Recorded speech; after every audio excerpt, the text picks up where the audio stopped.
So there is a question about Ruth. When Ruth did her conversion, it's not so easy. We don't see a clear pasuk. We know that when Ruth was following Naomi, so she told Naomi, Elokai Elokai, Amech Ami, your nation is my nation, your God is my God. So the simple understanding that there, in that time, she accepted on herself the yoke of Hashem, the yoke of the being Jewish. The way that we are doing conversion is in front of Betty, not in front of one lady that she's following her in the way. This is not the way to do conversion. But the simple understanding is that in that point of time she did her conversion. Now, it's a little bit of a tricky point here, because if when she was married before to the sons of Naomi, to the son of Naomi, she was not Jewish, so how does Boaz have the mitzvah of ibum, that he have to marry her? She tells him, you are my redeemer, meaning you have a mitzvah of ibum. But this is not the mitzvah of ibum the way we understand it. So there's a little bit of a tricky point here that is not 100% clear.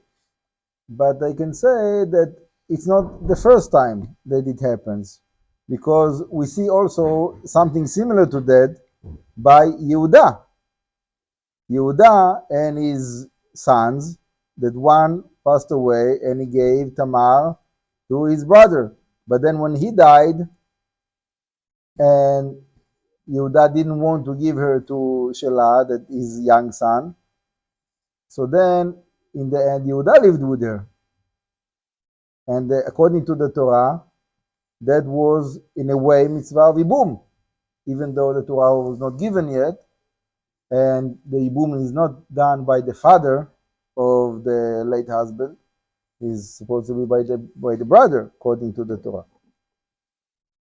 So the answer is that we don't really understand how it worked in that time. It's not clear.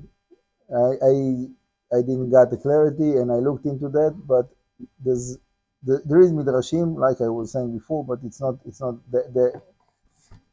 the answer of the midrash is basically that when she followed Naomi, when she chose to follow Naomi, Orpah left, went away, and Ruth continued to follow Naomi, and that was, she accepted the yoke of the mitzvot in that time.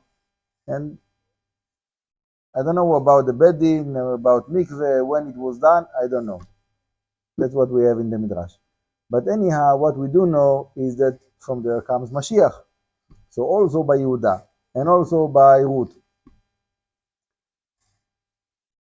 Things are not clear, and the common denominator is that this is the root of Mashiach. This is the foundation that Mashiach is coming from.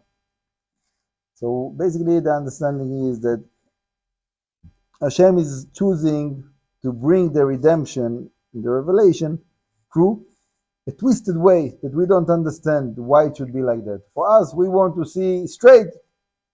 Right now we have a war.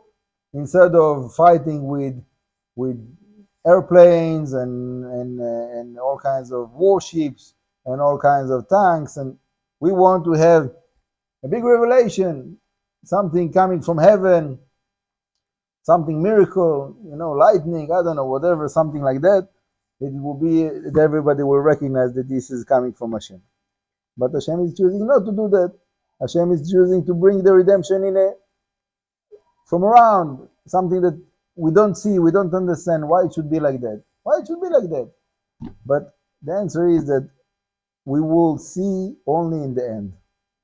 In the end of the road, then we can look back and say, now we understand why it had to be like that with Yehuda and Tamar. Now we understand why it had to be like that with Boaz and Ruth. Now we understand why it had to be like that in this war that we're waiting for the revealed miracles, and everything looks like human nature that is full of all kinds of crazy ideas and agendas and who knows what.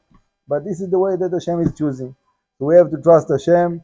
Everything is good and everything is coming to the completion. Amen.